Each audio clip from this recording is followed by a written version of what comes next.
नमस्कार जो मैंने सीरीयस आस्पिरेंट अच्छा से मैंने भिडियोटी को देखु अदरवाइज जो मैंने सीरीयस आस्पिरेंट नुहति से मैंने भिडियोटी को स्किप कर पारती कारण मुझे भिडियोटा को सीरीयस आस्पिरेंट मान ही तैयारी करछि। तो आज भिडियो रे आम मेनली डिस्कसन करबा जो जेटी हो कि एसएसबी टीजीटी हो कि आदर्श विद्यालय हो ये सब कॉम्पिटिटिव एग्जाम गुड प्रिपेरेसन कर समय आम कहीं बारंबार बारंबार फेलियर होचे। एमती भी किसी पिला तीन थर चार थर फेल होती कि 5 थर भी फेल होती सक्सेस ही पाती।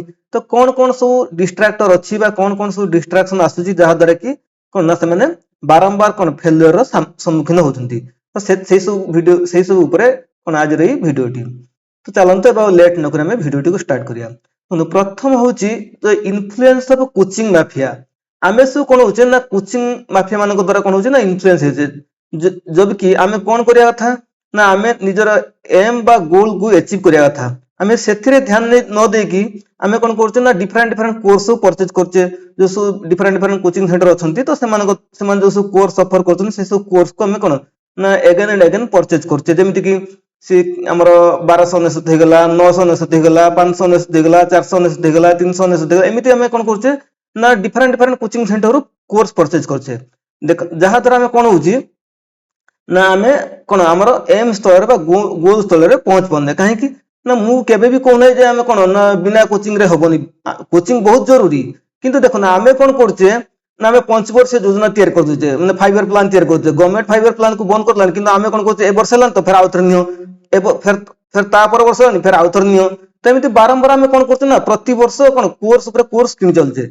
जबकि आम कौन करवा कथा कोचिंग नवा कथा मु मना करनी के कोचिंग नवा कोचिंग नवा कथा किंतु एक्चुअली कौन कोचिंग थरे निया जाए जेकोसी इंस्टीट्यूट रे आपण कोचिंग थरे नहीं पारिए तो थरे कोचिंग नेला पर ता कौन करिया ना अगेन जदी सेही थरक हम सक्सेस न होई परचे तो सेही कोर्स को हम बारंबार आउ थरे कौन प्रैक्टिस करया था निजे घरे बसी की तो कौन सेही कोर्स को बारंबार प्रैक्टिस करया था किंतु आमे कौन करते ना आमे तो मूलरू डिसाइड कर देते कौन 5 वर्ष योजना हमको बनियार अछि तो ए वर्ष लानी फिर आउ थरे कोचिंग न से वर्ष लानी फिर आउ थरे कोचिंग न जहा द्वारा कौन होची ना हमरो कांसेप्ट ता क्लियर हे पानी हम सेल्फ स्टडी करि पाउने निजे सिना सेल्फ स्टडी कले कौन हम ना सक्सेस ही पारिया जेहेतु आम सेल्फ स्टडी उपर गुरुत्व दे पारने तो से कौन हो ना आम से कौन ना बारंबार फेलुअर हो।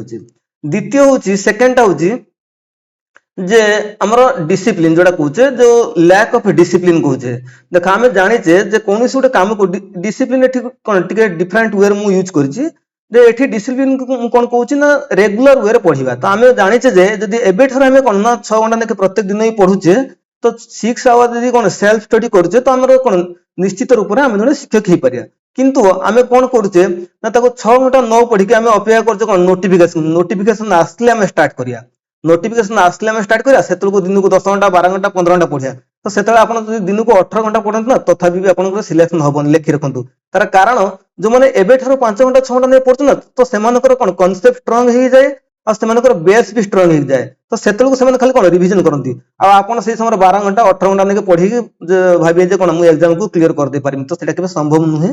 तो ये हूँ आम कौन ना सेकेंड कौन डिस्ट्राक्शन जोड़ा कहे जहाद्वारा कि कौन हो बारंबार कौन फेलुअर हाँ पड़े आ फेलुअर हवा द्वारा कौन हो आमको डिस्ट्राक्शन आसूची। तो सेकेंड रे ये तो थर्ड रे हूँ आम समस्त जाचे जे इन्फ्लुएंस ऑफ सोशल मीडिया आम कौन करचे ना आम तो आजिकल कौन ऑनलाइन कोचिंग नौचे तेणु ऑनलाइन कोचिंग रे कौन हो जो 1 आवर जो कौन जो आम क्लास होची से 1 आवर क्लास चली समय भी आम कौन हो ना व्हाट्सएप रे मेसेज आछी इंस्टाग्राम रे मेसेज आछी आम कौन करना सांगे सांगे से पॉज कर देकी माने जो पाठटा आम पढ़ुचे जोटा आम आसीचे जो शिक्षक भाव आसचे कोचिंग नौचे ऑनलाइन तो से समय कौन कर ना भिडियोटा को पॉज कर दे पॉज कर देकी जाई कौन ना से किए इंस्टाग्राम रे मेसेज देला किए व्हाट्सएप रे मेसेज देला से लगी से रिप्लाई देवार लगी जहाद्वारा आम कौन हो कंसंट्रेशन ब्रेक हो वंस कंसंट्रेशन ब्रेक है आम कौन कौन से फोकस कर पाने। द्वितीय कथा होची से जो सोशल मीडिया तार आउटे भी इन्फ्लुएंस अच्छी जे मु केबे भी कहूँ जे सोशल मीडिया ठारो दूरे रहतु सोशल मीडिया बहुत जरूरी कारण आजिकल तो कौन आम मैक्सिमम पिला भी देखुं जो मैंने ओएस पाँच कि आईएएस पाँच से भी तो हूँ आमर कौन मैंने यूट्यूब रे पढ़ुंती तो आप यूट्यूब को भी यूज करूँ कारण यूट्यूब रे भी कौन आम एमसीक्यू सब प्रैक्टिस करछे जहाँ जहाँ कॉन्सेप्ट दरकार से पाई पारछे किंतु तार लिमिटेड यूज दरकार जोटा आम कौन पढ़िया ओनली व्यवहार करिया अदर समय आम कौन करिया ना यूट्यूब को व्यवहार करिया नहीं किंबा हमर जो हमर व्हाट्सएप हो सोशल मीडिया आउ जो सोशल मीडिया अच्छी तो ताकू कौन कम व्यवहार करे मुझे भी कमी व्यवहार करूँ ना कारण आजिकल कौन तो एआई रो व्यवहार आसलानी तो आमको तो कौन व्यवहार करिया पड़ियो कारण एटा एआई रो जुग तो आमको तो सोशल मीडिया कौन व्यवहार न करके आम स्किप कर परिया नहीं किंतु तो कमे देवा दरकार ଯାହାଦ୍ୱାରା ମନେକର ମୁଁ କଣ ମାନେ ଦିନକୁ 4 ଘଣ୍ଟା 5 ଘଣ୍ଟା କଣ ସୋସିଆଲ ମିଡିଆ ଟାଇମ ଦଉଛେ, ରିଲ୍ସ ଦେଖିବାର ଟାଇମ ଦଉଛେ, କିନ୍ତୁ ସେ ସବୁକୁ କମେଇକି ଘଣ୍ଟେ 2 ଘଣ୍ଟା କରିଦେବା ଦରକାର। ଯାହାଦ୍ୱାରା କଣ ହବ, ଯୋଉ ଆମେ କଣ କରିପାରିବା ନା ଆମର ଷ୍ଟଡି ଉପରେ ଫୋକସ କରିପାରିବା। ଏମିତି 15 ରୁ 20 ଦିନ କରିବା ଦ୍ୱାରା ନା ଯଦି ଆପଣ ସୋସିଆଲ ମିଡିଆକୁ 15 ରୁ 20 ଦିନ ଭିତରେ କଣ 2 ଘଣ୍ଟା କମେଇ ଦଉଛନ୍ତି, ତାହେଲେ ଧୀରେ ଧୀରେ ଆପଣ କଣ ନିଜର ସକ୍ସେସ ଆଡକୁ ଯାଉଛନ୍ତି। କିନ୍ତୁ ଆମେ କଣ କରୁଛେ ନା ସୋସିଆଲ ମିଡିଆ ଦ୍ୱାରା ଇନଫ୍ଲୁଏନ୍ସ ହେଇଛେ, ଯୋଉଟା କି କଣ ଗୋଟେ ଡିଷ୍ଟ୍ରାକ୍ସନ ଆଣୁଛେ ଆମ ଭିତରେ, ଏବଂ ଧୀରେ ଧୀରେ ଆମେ କଣ ହଉଛି ନା ଫେଲୁଅର ହଉଛେ। ଏବଂ ଫୋର୍ଥ ରେ ହଉଛି ଲ୍ୟାକ୍ ଅଫ ପ୍ରାକ୍ଟିସ ବା ରିଭିଜନ। ଆମେ କଣ କରୁଛେ ନା ପ୍ରାକ୍ଟିସ ଉପରେ କମ ଫୋକସ କରୁଛେ ବା ରିଭିଜନ କମ କରୁଛେ, କିନ୍ତୁ ବହୁତ ସାରା ମେଟେରିଆଲ ମାନେ ଟୁ ମଚ ମେଟେରିଆଲ କଲେକ୍ସନ କରୁଛେ। ମାନେ ଏତେ ମେଟେରିଆଲ କଲେକ୍ସନ କରୁଛେ ଯେ ଯେମିତି ଆମେ କହିପାରିବା ଆମର ସେଟା ହେଇଗଲା କଣ ଯୋଉ ପିଡିଏଫ ହେଇଗଲା, ପିପିଟି ହେଇଗଲା, ଆମେ ସବୁ କଣ କଲେକ୍ସନ କରିନଉଛେ, କିନ୍ତୁ ତାକୁ ଦିନେ ବି ଖୋଲୁନେ। ଯାହାଦ୍ୱାରା କଣ ହଉଛି ମାନେ ତାକୁ ପ୍ରାକ୍ଟିସ କରୁନେ। ଆଉ ଯଦି ପ୍ରାକ୍ଟିସ ଆପଣ ନ କରନ୍ତି କଣ ହବ ନା ଆମେ କଣ ନା ରିସର୍ଚ୍ଚ କଲେକ୍ସନ କରୁଛେ। ରିସର୍ଚ୍ଚ ତ ବହୁତ ସାରା କଲେକ୍ସନ କରିନଉଛେ, କିନ୍ତୁ ଏକ୍ଜାକ୍ଟଲି କଣ ହଉଛି ଯୋଉ ସବୁ ମେଟେରିଆଲ ଆମେ କଲେକ୍ସନ କରୁଛେ ତାକୁ ଜମାରୁ ବି ପ୍ରାକ୍ଟିସ କରୁଛେ। ଯେତେବେଳେ ପ୍ରାକ୍ଟିସ ନ କରୁଛେ କଣ ହଉଛି ନା ଆମର ସେଲ୍ଫ ଡାଉଟ ଆସିବା ଷ୍ଟାର୍ଟ ହେଉଛି। କାହିଁକି ନା ଆମ ଭିତରେ କନଫିଡେନ୍ସ ଆସୁନି। କାହିଁକି ଆମେ ଏକ୍ସାମରେ ବାରମ୍ବାର ଫେଲ ହଉଛି, ଆମ ଭିତରେ କନଫିଡେନ୍ସ ଆସୁନି, ଯାହାଦ୍ୱାରା କଣ ହଉଛି ଆମ ଭିତରେ ଅଟୋମେଟିକାଲି ସେଲ୍ଫ ଡାଉଟ ହଉଛି। ଆମେ କମ୍ପେୟାର କରିବା ଷ୍ଟାର୍ଟ କରିଦଉଛେ କି ମୋର ସାଙ୍ଗ ତ କଣ ଚାକିରି ପାଇଯାଉଛି, ଗୋଟେ ଥରକରେ ଚାକିରି ହେଉଛି, ମୋର କାହିଁ ହଉନାହିଁ। ତ ଆର ମୂଳ ରିଜନ ହଉଛି ଯେ ଆମର ଲ୍ୟାକ୍ ଅଫ ପ୍ରାକ୍ଟିସ ରହୁଛି। ଆମେ ପ୍ରାକ୍ଟିସ ଠିକରେ କରୁନାହୁଁ, କିନ୍ତୁ ସମସ୍ତ ପ୍ରକାର ମେଟେରିଆଲକୁ କଲେକ୍ସନ କରୁଛେ। ଆମେ ଜାଣିଛେ ଯେ ମାନେ ଏକ୍ଜାକ୍ଟଲି ଆମେ ମାନେ ଜାଣିଛେ ଯେ ଗୋଟିଏ ବହିକୁ ଯଦି ଆମେ 100 ଥର ପଢିବା ନା ତାହେଲେ ଆମର କଣ ଚାକିରି ହେଇଯିବ। କିନ୍ତୁ ଆମେ କଣ କରୁଛେ ଗୋଟେ ବହିକୁ ବାରମ୍ବାର ପଢିବା ବଦଳରେ 100ଟା ବହିକୁ ପଢୁଛେ। 100ଟା ବହିକୁ ପଢିଲେ କେବେ ଚାକିରି ହୁଏନି, ମନେ ରଖିଥାନ୍ତୁ। ମୁଁ କହୁନାହିଁ ମାନେ ବହି ପଢିବା ଦରକାର, ଦୁଇଟା କି ହଉ ତିନିଟା ହଉ, ଯେତିକି ବହି ଆମର ଦରକାର, ମାନେ ଲିମିଟେଡ। ମୋ କହିବାର ଉଦ୍ଦେଶ୍ୟ ଯେ ଲିମିଟେଡ ରିସର୍ଚ୍ଚ ଦେଖ ଯୋଉଟା କି କଣ ହେଲ୍ପଫୁଲ ହବ। ଇଏ ନୁହେଁ କି ସବୁ ପ୍ରକାର ରିସର୍ଚ୍ଚ ଏ ସାର୍ ଏଟା ଦେଲେ ସେ ସାର୍ ସେଟା ଦେଲେ ତାକୁ ଆଣି ଆମେ କଣ କରୁଛେ ନା ଗଦା କରୁଛେ। ଏହା ଦ୍ୱାରା କଣ ହଉଛି ଯେ ଆମେ କଣ ନା ରିସର୍ଚ୍ଚକୁ କଣ ମାନେ ଠିକରେ ପ୍ରାକ୍ଟିସ କରିପାରୁନେ। ତ ଆଉ ଗୋଟେ ଯାହାଦ୍ୱାରା କଣ ହଉଛି ନା ଆମେ କଣ ବାରମ୍ବାର କଣ ଫେଲୁଅର ହଉଛେ ଏବଂ ଆମ ଭିତରେ ଡିଷ୍ଟ୍ରାକ୍ସନ ସବୁ ଆସୁଛି। ଆଉ ଗୋଟେ ହଉଛି କଣ ନା ଇଗ୍ନୋରିଂ ୱିକନେସ। ଆମେ କଣ କରୁଛେ ନା ସବୁବେଳେ ଆମର ୱିକନେସ କୁ ଇଗ୍ନୋର କରିଥାଉ, କିନ୍ତୁ ଆକ୍ଚୁଆଲି ୱିକନେସ କୁ ଇଗ୍ନୋର କରିବା କଥା ନୁହେଁ। ଆମେ କଣ କରିଥାଉ ନା ଆମ ୱିକନେସ କୁ ଇଗ୍ନୋର କରିକି ଆମର ଷ୍ଟ୍ରେଂଥ ଉପରେ କାମ କରିଥାଉ। ଷ୍ଟ୍ରେଂଥ ମାନେ ମନେକର ମତେ ଓଡିଆ ପଢିବାକୁ ଭଲ ଲାଗୁଛି, ମନେକର ମୁଁ କଣ ଏସଏସବି ଟିଜିଟି ଆର୍ଟ୍ସ ପାଇଁ ପ୍ରିପାରେସନ କରୁଛି, ତ ମତେ ଓଡିଆ ପଢିବାକୁ ଅଟୋମେଟିକାଲି ଭଲ ଲାଗିବ। ତେଣୁ ଯେହେତୁ ଆମେ ଓଡିଆ ମିଡିୟମ ପିଲା, ଆମେ କାହାକୁ ତ କଣ ଇଂଲିଶ ପଢିବାକୁ ଭଲ ଲାଗେନି। ତେଣୁ ମତେ ଓଡିଆ ପଢିବାକୁ ଭଲ ଲାଗୁଛି, ମୁଁ ଦିନ ରାତି ବସିକି ଓଡିଆ ପଢୁଛି 4 ଘଣ୍ଟା 5 ଘଣ୍ଟା 6 ଘଣ୍ଟା। କିନ୍ତୁ ଯୋଉଟା କି କଣ ମୁଁ ଇଂଲିଶ ଉପରେ କାମ କରିବା କଥା, ମନେକର ମୋର କଣ ଇଂଲିଶରେ ୱିକ୍ ଅଛି, ମୁଁ ଇଂଲିଶ ଉପରେ କାମ କରିବା କଥା, ମୁଁ ଇଂଲିଶ ଉପରେ କାମ ନ କରିକି ଓଡିଆ ଉପରେ କାମ କରୁଛି, ଯାହାଦ୍ୱାରା ମତେ ରେଜଲ୍ଟ ମିଳିବ କି ମିଳିବନି। ତ ସେଇ ସବୁ କାରଣ ଯୋଗୁ କଣ ହଉଛି ନା ଆମ ଭିତରେ ଡିଷ୍ଟ୍ରାକ୍ସନ ବି ଆସୁଛି, ଏବଂ ଡିଷ୍ଟ୍ରାକ୍ସନ ଆସିବା ଦ୍ୱାରା କଣ ହଉଛି ନା ଆମେ ବାରମ୍ବାର ବି ଫେଲୁଅର ହଉଛେ। ତ ଫେଲୁଅର ଏମିତି ଅଟୋମେଟିକାଲି ଆମେ ଜାଣିଛେ କଣ ଆମ ଭିତରେ ଡିଷ୍ଟ୍ରାକ୍ସନ ଆସିବ, ପ୍ରିପାରେସନ କରିବା ପାଇଁ ବି ଇଚ୍ଛା ହବନି। ଏମିତି 4 ଥର 5 ଥର ପ୍ରିପାରେସନ କଲେ ବି ଚାକିରି ହବନି। ତ ନେକ୍ସଟ ହଉଛି ସେଲ୍ଫ ଷ୍ଟଡି। ମନେ ରଖନ୍ତୁ ସେଲ୍ଫ ଷ୍ଟଡି ଉପରେ ଫୋକସ କରିବା ବହୁତ ଜରୁରୀ। କାରଣ ଆପଣ ଯେତେ ବି କୋଚିଂ ନିଅନ୍ତୁ ନା, ଦିନରେ 4ଟା କ୍ଲାସ 5ଟା କ୍ଲାସ 6ଟା କ୍ଲାସ ତ କରୁଛନ୍ତି, କିନ୍ତୁ ସେ ସବୁ ସେତେବେଳେ ମନେ ରହିବ ଯେତେବେଳେ ଆପଣ ତାକୁ ସେଲ୍ଫ ଷ୍ଟଡି କରିବେ। ତ କୋଚିଂ ନେବା ସହିତ ଆପଣ ସେଲ୍ଫ ଷ୍ଟଡି କରିବା ଦରକାର। ଯଦି ଆପଣ କୋଚିଂ ବି ନ ନେଉଛନ୍ତି ନା, ତ ସେଲ୍ଫ ଷ୍ଟଡିରେ ବି ହେଇପାରିବ, କିଛି ଅସୁବିଧା ନାହିଁ। ଯୋଉମାନେ ନୂଆ ନୂଆ ସେମାନଙ୍କୁ ତ କୋଚିଂର ଜରୁରତ ପଡିଥାଏ, କିନ୍ତୁ ଯୋଉମାନେ ଅଲରେଡି କଣ ଗୋଟେ ବର୍ଷ 2 ବର୍ଷ କୋଚିଂ ନେଇ ସାରିଲେଣି, ତ ସେମାନଙ୍କୁ ଆଉ କୋଚିଂର ନେବାର ଆବଶ୍ୟକତା ନାହିଁ। ସେମାନେ ସେଲ୍ଫ ଷ୍ଟଡି ଉପରେ ଫୋକସ କରନ୍ତୁ। କାରଣ ସେଲ୍ଫ ଷ୍ଟଡି ଉପରେ ଫୋକସ କରିବା ଦ୍ୱାରା କଣ ହେଇଥାଏ ନା ଧୀରେ ଧୀରେ ଆମର କନଫିଡେନ୍ସ ବଢେ। ତ ସେଲ୍ଫ ଷ୍ଟଡି ଉପରେ କେମିତି କରିବ ନା ଚେପ୍ଟର ୱାଇଜ ଯାହାକୁ ପଢୁଛ ତାର ଏମସିକ୍ୟୁ ବି ଚେପ୍ଟର ୱାଇଜ ଏମସିକ୍ୟୁ ବି ଦେବା ଦରକାର।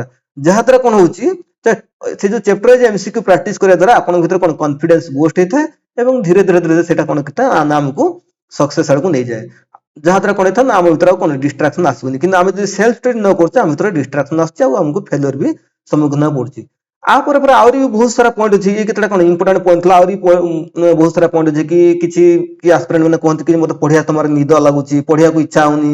ତ ଏସବୁ ଦ୍ୱାରା କଣ ହଉଛି ନା, ଏସବୁ କାହା ମନରେ ଆସେ ନା, ଯୋଉମାନେ ସେଲ୍ଫ ମୋଟିଭେଟେଡ ହେଇପାରନ୍ତିନି, ତ ସେମାନଙ୍କ ଭିତରେ ଏଇଟା ଆସେ କଣ ତାଙ୍କୁ ପଢିବାକୁ ଇଚ୍ଛା ହୁଏନି, ପଢିବା ସମୟରେ ନିଦ ଆସିଥାଏ।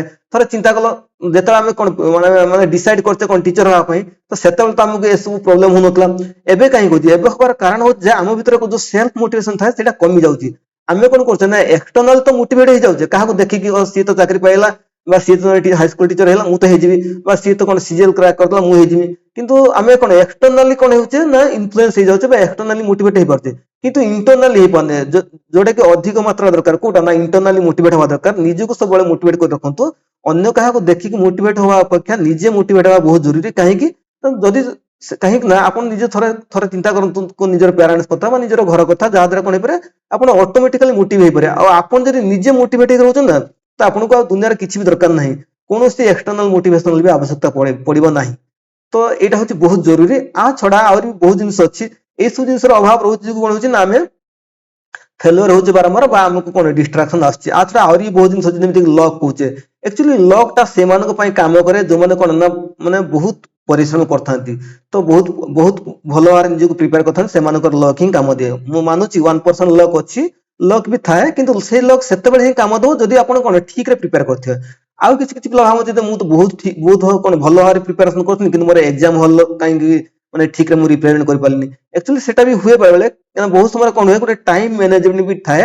ତେଣୁ ଯଦି ଆପଣଙ୍କୁ ଟାଇମ ମ୍ୟାନେଜମେଣ୍ଟର ଯଦି କିଛି ପ୍ରୋବ୍ଲେମ ବି ହଉଛି ଆପଣ କଣ କରିପାରିବେ ନା ଏବେଠାରୁ କଣ ଯେତେବେଳେ ପ୍ରିପାରେସନ କରୁଛନ୍ତି କଣ ଆମର କଣ ସ୍ପେସିଫିକ ତ କଣ ଏଠି ଯେତେବେଳେ ରୁମରେ ଯେତେବେଳେ ମୋକ ଟେଷ୍ଟ ଦଉଛନ୍ତି ସେତେବେଳେ ଭଲ ସ୍କୋର ହଉଛି, କିନ୍ତୁ ଯେତେବେଳେ ଏକ୍ସାମ ରେ କରୁଛନ୍ତି ସେତିକି ଟାଇମରେ କରିପାରୁନାହାନ୍ତି। ତ ସେଥିପାଇଁ କଣ କରୁଛନ୍ତି ନା ଆପଣ କଣ ନା ବହୁତ ସାରା ମୋକ ଟେଷ୍ଟ ଦିଅନ୍ତୁ, ମେ ବି ସେଟା କଣ ଟାଇମ ଟା ମ୍ୟାନେଜ ହେଇପାରେ। ଏଇଟା ବି ଗୋଟେ ବଡ ଫ୍ୟାକ୍ଟର, କାରଣ ଏକ୍ସାମ ହଲରେ ଆପଣ କଣ କରୁଛନ୍ତି, ଆପଣ ତ ପଢିଛନ୍ତି ସବୁ, କିନ୍ତୁ ଏକ୍ସାମ ହଲରେ କେମିତି ରିପ୍ରେଜେଣ୍ଟ କରିବେ, କୋଉ କ୍ୱେଶ୍ଚନକୁ ସ୍କିପ୍ କରିବେ, କୋଉ କ୍ୱେଶ୍ଚନ ଆନ୍ସର ଦେବେ, ସେଇଟା ବି ବହୁତ କଣ ଡିଟରମାଇନ କରେ ଆପଣଙ୍କର ସକ୍ସେସ ପାଇଁ। ତ ଏଇସବୁ ହଉଛି କଣ ଆମର ଡିଷ୍ଟ୍ରାକ୍ସନ, ଯାହା ଦ୍ୱାରା କଣ ଆମକୁ ବାର ବାର ଫେଲୁଅର ହେବାକୁ ପଡୁଛି। ତେଣୁ ମୁଁ ଭାବୁଛି କଣ ତ ଆପଣ ମାନଙ୍କୁ ଏଇ ଭିଡିଓଟା ଭଲ ଲାଗୁଥିବ। ଯଦି ଭଲ ଲାଗୁଥିବ କଣ ମୋର ଭିଡିଓଟି କଣ ଲାଇକ୍, ସେୟାର ଆଉ ସବସ୍କ୍ରାଇବ କରିଦେବେ। ମୁଁ ଭାବୁଛି ଏତେ ସମୟ କଣ ଟାଇମ ଦେଇକି ମୋ ଭିଡିଓଟିକୁ ଦେଖିଥିବାରୁ ଆପଣଙ୍କୁ ଧନ୍ୟବାଦ। Thank you.